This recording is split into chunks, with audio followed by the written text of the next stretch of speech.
Good morning, St. Francis, and good morning, people of God. What is today? That's the date? May 15th. May 15th, May 15th. And this is my friend Declan. And as you can see, if we take a look, we expand this a little bit more. Look at Declan is dressed as me today because Declan is, what are you today, Declan? Father Jim. Father Jim for the day. Father Jim for the day. And so this is our morning reflection with me and Declan as Father Jim for the day. The entire day, Father Declan gets to be me, Father Jim, Father Declan. Today is the 15th day of May, as Declan has said. It is also Thursday of the fourth week of Easter, and the day of Easter. What is it today? The 26th day of Easter. 26th day of Easter, and a special day today because what is it for me, Declan? It's your 26th anniversary of being a priest. Yes, it is. Yes, it is. Yes, it is. And so Declan gets to have that special kind of thing with me today, too. So here we are. Here we are in the courtyard of the Franciscan School. We've got our statue of St. Francis. And what do we call the wolf? Gubbio. Gubbio. We got St. Francis and Gubbio right behind us. We got done with a very long morning prayer because we gave away Pride of the Pack awards to everybody. And Declan and I helped to kind of make sure that everybody was spaced properly as they got up here to stand in front of Francis and Gubbio and things like that. So it's been a little bit of a busy morning today. And if you can see right behind Declan and I think those are what, Declan? Donuts. Yes, because if you're going to be Father Jim for the day, you've got to eat a donut or two. Ain't that true? Ain't that true? Good. Okay, excellent. So we are more than halfway through our celebration of Easter. Remember how many days is Easter? 50. 50. And it ends on what day? Is it the P?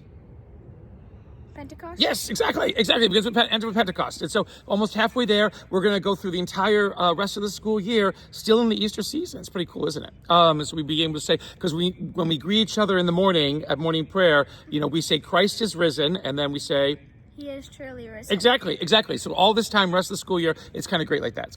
So, so our readings for today. Okay, so Acts of the Apostles, you know where that is in the Bible? Is it in the Old Testament or the New Testament? I think it's in the Old Testament. No, go one more. Oh, New Testament. Yeah, exactly. New Testament. Because it's about the apostles, it's about Jesus, right, New Testament, things like that, okay? Good. And so St. Paul has decided to start his kind of work spreading the gospel and telling people about Jesus. And he goes to Antioch, to a city in Syria today.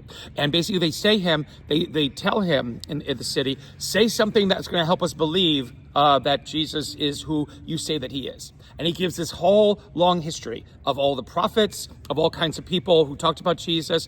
Who was the last person to talk about Jesus before he was born? Remember that? His name begins with a J. Joseph? He's Jesus' foster father, but who goes out into the desert and says, he's coming, we must prepare ourselves to receive him. I forget. And he uses water to put on people's heads. John the Baptist. Yes, exactly. See, you know these things. See, and so John the Baptist, so he goes through all the prophets, he goes to John the Baptist, basically who says, again, I am not worthy to take off his shoes, and he is greater than me, but I am the one who's going to tell you that he's coming. And so St. Paul is trying to get the people to remember everything that the prophet said about the coming of Jesus, and that this happened. This was real. So it's up for us also to remember that this is real. That's not make believe. We don't want to pretend that Jesus has not risen from the dead. And what's important about our cross? Remember yesterday from Mass what I was talking about? What's important about what's missing from our cross in the church? Yes, and why is he missing? Because he's risen. Yes, why would you keep him on the cross if he was risen? Ain't that right? See? So that's important. That's important to always to remember. And so we have to believe that that's true. This is not make-believe. It's not a pretend. It's not something like that. And St. Paul's trying to do that with the people in the city of Antioch. So they'll believe that Jesus really came and has changed the world. So our gospel for today is also from John. And in John's gospel, Jesus does something very important. Do you remember at the Last Supper?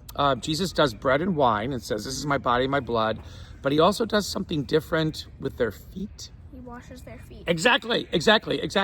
And basically we hear this reading from St. John's Gospel after Jesus has washed their feet, at the apostles' feet. And basically Jesus will say, because I washed your feet, now what must the apostles do? Was it? You washed my feet. No. He washed our feet, so we need to wash each other's feet. Yes. So again, so make sure that we keep being for each other, caring about each other, doing things that can help each other, all those kinds of great things like that. And so Jesus talks about this. And the more that we do this, washing each other's feet, taking care of each other, being there to support each other, well, basically we begin to realize how important God is in our lives. And that's the important, wonderful thing about Easter. Because are we supposed to be sad during Easter, Declan? No. No, we're supposed to be happy. We're supposed to be happy and joyful. And because God wants for us to feel that all the time, not just during these 50 days of Easter, but all the time. And the more that Jesus says we help each other, the more that we support each other, the more that we care about each other, basically the happier we'll become. Ain't that great? Yep. Ain't that great? So it's something important to remember, So a happy Easter from Declan and Father Jim. Little Father Jim today, and a happy Easter season, St. Francis and people of God, and may the Lord give you his peace. Say goodbye, Declan. Bye. There we go.